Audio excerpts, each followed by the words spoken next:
اور اس کے بعد جب عمل کے لیے کہو کہ صاحب عمل بھی علی جیسا کر لو، ارے کہاں ہم خاکسار ہو، کہاں علی جیسا معصوم انسان. تو اس کا مطلب جہاں عمل کی بات آئی وہاں اپنے کو الگ کر لیا، اور جہاں پر رتبے کی بات آئی وہاں ساتھ میں تشریفاتی اور وی آئی پی بن گئے. ایک سلوات تو پڑھیے کم سے کم.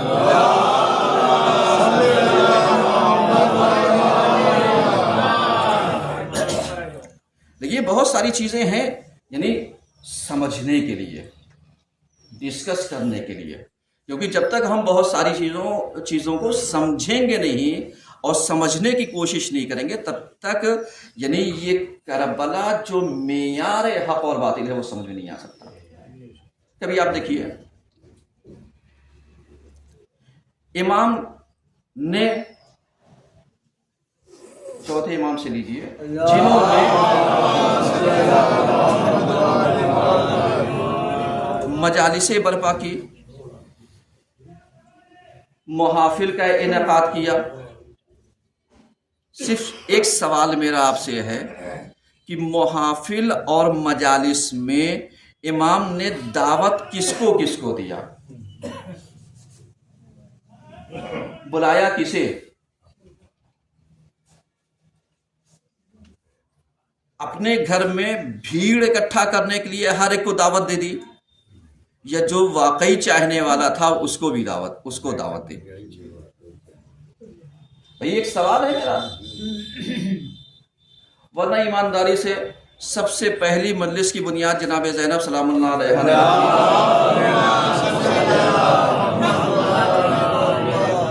اس پہ ہمیں کہیں پر بھی آپ دکھا دیجئے کہ جناب زینب نے یزیدیوں سے یہ کہا ہو آؤ تم بھی میرے ساتھ ماتم کر لو.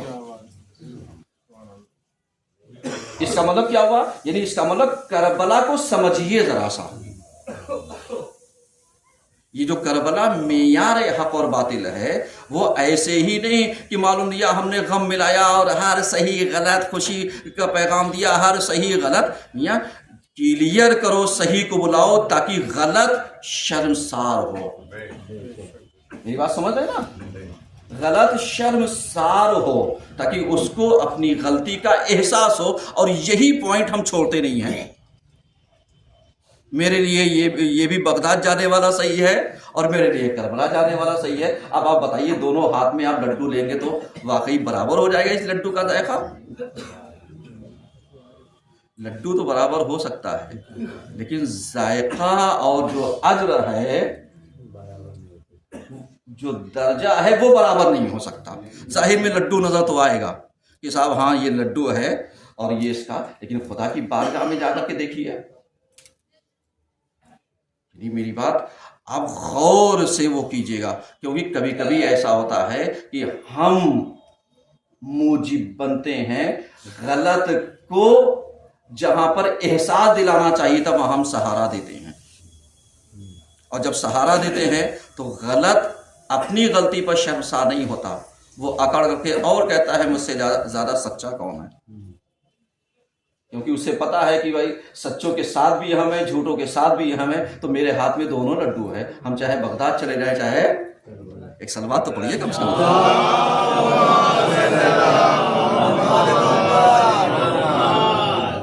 غور کر رہے ہیں؟ اب ذرا سا اسی کربلا کو آئیے ملائیے اور سمجھیے حق اور باطل کہاں پر ہے. یہ جو امام کا ایک جملہ تھا جو آپ نے کربلا کے میدان میں جو خطبات دیے تھے، دیکھیے ہر چیز سوچنے کے لیے، سب چیزیں سنی سنائی ہیں ساری چیزیں، لیکن جو چیز میں ایک لمحے فکریہ آپ کو دینا چاہتا ہوں کہ آپ ذرا سا سوچئے، آپ ذرا سا غور و فکر کیجئے. امام نے لشکر یزید والوں سے یہی کہا تھا کہ قد ملئت بطونکم عن المال الحرام. صحیح ہے کہ تمہارے شکم مال حرام سے بھرے ہوئے ہیں. فطبعت علی قلوبکم، لہذا اللہ نے تمہارے قلبوں کے اوپر مہر لگا دی ہے. اب اس زمرے میں حر، اس کا بھائی، غلام یا اور بھی دوسرے اشخاص آئے یا نہیں آئے؟ اگر آئے تو امام نے کیا کیا؟ دیکھیے کربلا کو ذرا سے سمجھیے، امام نے کیا کیا؟ امام نے اسے پلٹ کر کے اس کا بیک گراؤنڈ یاد دلایا؟ کیا کہا؟ بس یہی چیز سمجھنے کی ہے۔ ہمارے یہاں کیا ہوتا ہے؟ ہمارے یہاں یہی ہوتا ہے کہ جب اگر کوئی صحیح راستے پر آنا چاہتا ہو تو ہم پلٹ کر کے اس کا بیک گراؤنڈ ذرا سا کیا بات ہے، یہ کہتے ہیں، تم مسجد میں، تم مجلس میں، تم محفل میں، اب جا کر کے اپنا کردار دیکھو کہ کس کو تم نے مسجد سے روکا، کس کو تم نے محفل میں آنے سے روکا، کس کو تم نے مجلس میں آنے سے روکا۔ کیا ایسا طنز کہیں پر حسین یا کربلا والوں کا ملتا ہے؟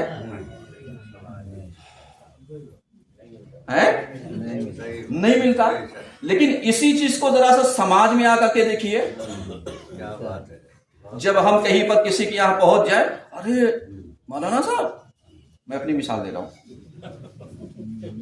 میں اپنی مثال دے رہا ہوں، میرے عزیزوں اپنی مثال دے رہا ہوں، میں آپ سب کو کچھ کہہ ہی نہیں سکتا، اور اگر کچھ باتیں کہتا ہوں تو ازہ سے ہدایت کہتا ہوں۔ یہ چیز ذہن میں رہے، بقیہ میری کسی سے کوئی پرابلم نہیں ہے، نہ کوئی دشمنی ہے، نہ کوئی ویسے ہے، یہ چیز کو ذہن میں رکھیے۔ اگر کوئی بات کہتا ہوں تو ازہ سے ہدایت کہتا ہوں۔ ایک صلوات پڑھیے سب۔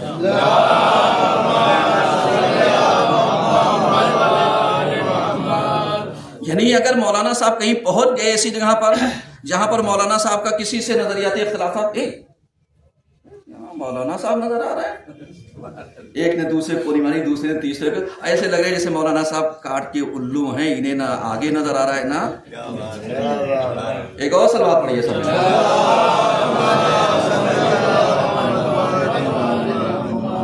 یعنی اب آپ سوچئے، جب ایک امام جمعہ کو تم نے نہیں چھوڑا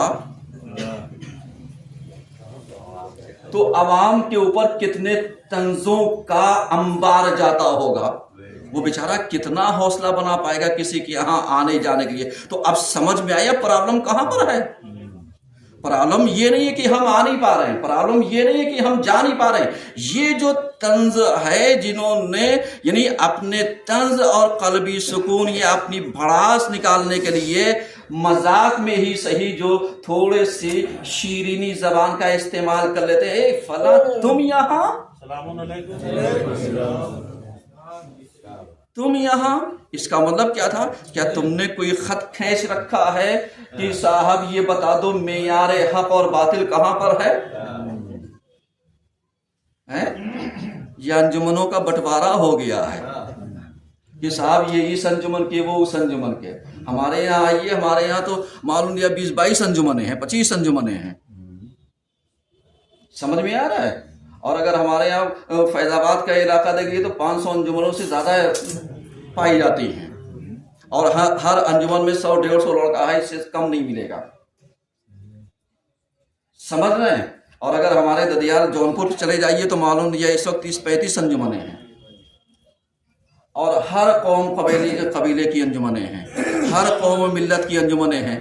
لیکن ٹھیک ہے، چلتا ہے، لیکن جہاں پر حسین کی بات آتی ہے وہاں پر طنز نہیں چلتا، وہاں پر پیار اور محبت کا پیغام چلتا ہے۔ ایک صلوات پڑھیے سب مل کر۔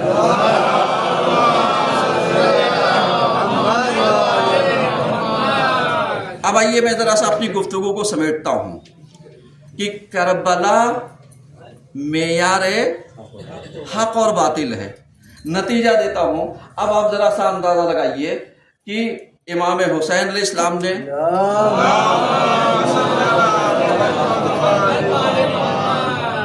ہور یا اس کے ساتھی جب آئے آپ کی طرف تو آپ نے طنز کرنے کے بجائے اسے سینے سے لگایا۔ ٹھیک ہے، پہلا پیغام۔ دوسرا پیغام یہ کہ جب شہزادی نے یعنی فرش عزا بچھائی تو وہاں پر قاتلوں کو یا جو قتل میں ملوث تھے ان کو اپنے یہاں دعوت نہیں دی۔ اس کا مطلب جو ظلم مرتکب ہوتے ہیں یا ظالمین میں سے ہیں علیہ السلام، یعنی آپ شہزادی کے عمل سے اس عمل کو لے لیجیے، اس عمل کو لے لیجیے تاکہ صحیح اور غلط فرق رہے۔ جب آپ ان چیزوں کو باریکیوں سے کو ذرا سا سمجھنے کی کوشش کیجیے گا تب پتہ چلے گا کربلا معیار حق اور باطل ہے، اور حق اور باطل کا معیار کیا ہے؟ کربلا ہے۔ صحیح ہے۔ اعوذ باللہ من الشیطان الرجیم، بسم اللہ الرحمن الرحیم، والعصر ان الانسان لفی خسر الا الذین آمنوا وعملوا الصالحات وتواصوا بالحق وتواصوا بالصبر۔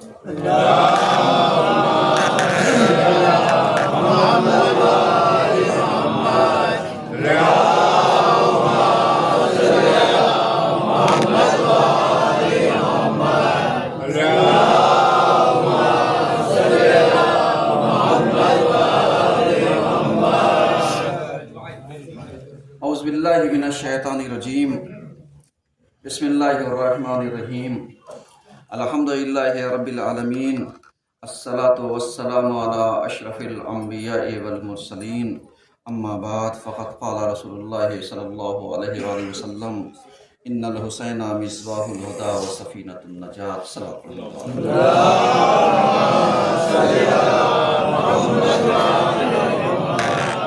عزیزان گرامی، آج کے دوسرے خطبے میں سلسلے مباحث کو آگے بڑھاتے ہوئے ہماری گفتگو اس عنوان پر جاری ہے کہ کربلا کی تحریک میں خواتین کا کردار۔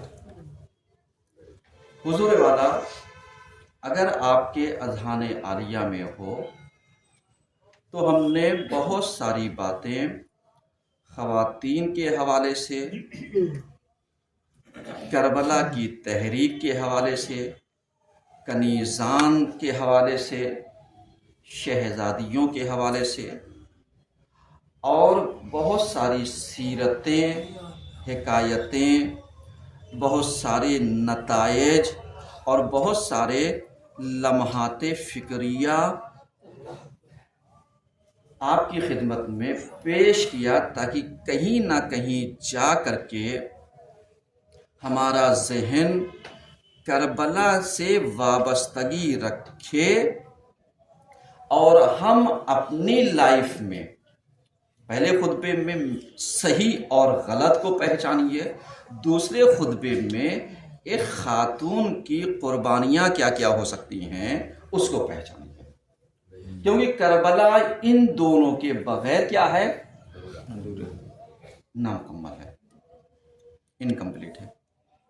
اور جب یہ نامکمل ہے تو ظاہر سی بات ہے پھر ہم خاتون کے بغیر کیسے مکمل ہو سکتے ہیں، کیونکہ تحریک چونکہ امام معصوم ہیں، امام معصوم نے اگر آپ دیکھیے تو امام حسین خود 1، سیدے سجاد 2، امام باقر 3 کربلا میں تھے نا، تین معصوم کربلا میں موجود تھے۔ اس کے بعد کیوں ضرورت پڑی خواتین کی؟ کیوں لے کر کے آئے؟ کیوں اپنے ساتھ یعنی ان بیویوں کو شامل کیا؟ یہ وہ جوابات ہے جو آج ہمارے سماج میں تنگ نظری اور تنگ فکری کے قائل ہیں کہ لڑکیوں کو آزادی نہ دو، لڑکیوں کو ایجوکیشن نہ دو، لڑکیوں کو تعلیم نہ دو، لڑکیوں کو یہ نہ کرو، کیونکہ یہ پڑھ لکھ کر کے کیا کریں گے؟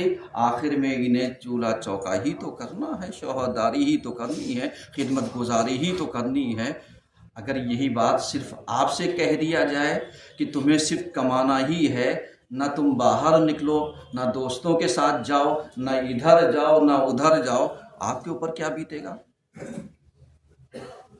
بھائی دیکھیے، ایک کراس کوشچن ہے تاکہ آپ سمجھیے، اسلام نے خاتون کو قید نہیں کیا ہے، جہاں پر خطرات تھے وہاں پر محافظت اور حفاظت کا بندوبست کیا، اور جہاں پر عمل کی بات، برابری کی بات، حصے داری کی بات، مساوات کی بات ہوئی، وہاں پر برابری کا درجہ دیا۔ آپ کو یاد ہوگا کسی خطبے میں ہم نے کہا تھا یہ جو ہم کہتے ہیں عورتوں کو ناقص العقل، یاد ہے نا؟ ہاں، ناقص العقل۔ میں تو دیکھتا ہوں ہندوستان کا ریکارڈ اٹھائیے، ابھی ایگزام ہونے والا ہے، صحیح ہے نا؟ ابھی اسی فروری کے لاسٹ میں اور مارچ کے شروع سے ہی یہ بورڈ ایگزام شروع ہوں گے، صحیح ہے؟ ہوں گے۔ ذرا سا رزلٹ نکلتا ہے تو ٹاپروں کی لسٹ دیکھیے، پرسنٹیج کس کا ہے؟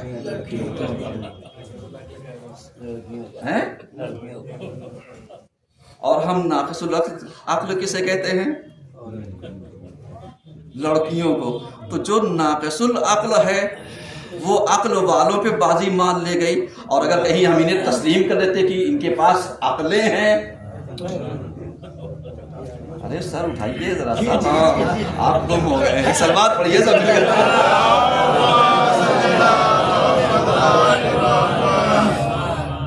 غور کر رہے ہیں؟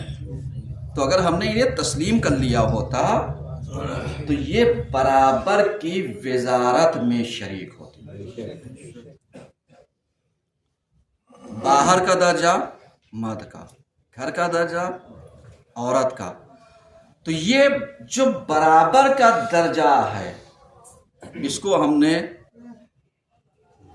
دخالت کے نام کے اوپر اور شادی بیاہ کے نام کے اوپر ہم نے کیا کیا؟ چوپٹ کر دیا۔ اگر آپ کو یاد ہو خطبے میں تو ہم نے یہی کہا تھا نا کہ معلوم دیا کہ اپنے بگڑائے لڑکے کو، جو بگڑا ہو اس کو سدھارنے کا ایک راستہ کیا ہے؟ شادی کر۔ ہاں یہی میں نے کہا تھا، یاد ہے؟ میں ربط دے رہا ہوں تاکہ آپ اس چیز کو ملائیے، کیونکہ ہمارا خطبہ موضوعات پر چلتا ہے اور ہم کوشش کرتے ہیں کہ ایک نتیجے تک گفتگو کو تکمیل کریں۔ اب آپ ذرا سا بتائیے، آپ کون ہیں؟ ماں باپ۔ اطراف میں کون ہیں؟ بھائی بہن اور رشتے دار۔ اور جو آنے والی ہے وہ کون ہے؟ انجان۔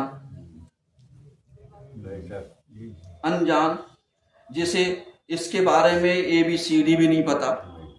اب آپ ایمانداری سے بتائیے، جس کے بچپنے سے لے کر کے جوانی تک آپ نے وقت دیا، کھلایا پلایا بڑھایا، اس کو تو آپ سدھار نہ پائے، اور ایک انجان جو آنے والی ہے توقع کرتے ہیں یہ کوٹ کوٹ کر کے اسے سیدھا کر دے گے۔ ارے آپ بے فکر رہیے، کوئی کوٹتا اٹھتا نہیں ہے، ایک سلوات پڑھیے سب۔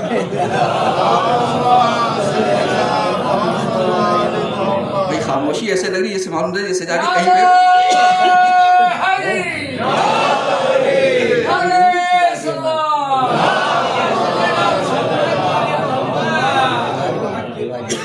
اب اسی کو ذرا سا اینگل چینج کیجئے۔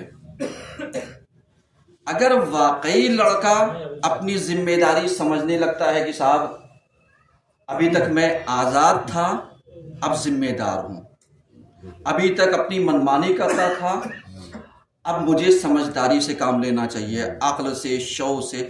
اب جب یہ سمجھداری پہ اترتا ہے تو سب سے زیادہ پنکتا کون ہے؟ بھائی آپ نے شادی کس لیے کی تھی؟ سدھر جائے، اور جب سدھر رہا ہے تو بگڑ کون رہا ہے؟ ایک اور سلوات تو پڑھیے کم سے کم۔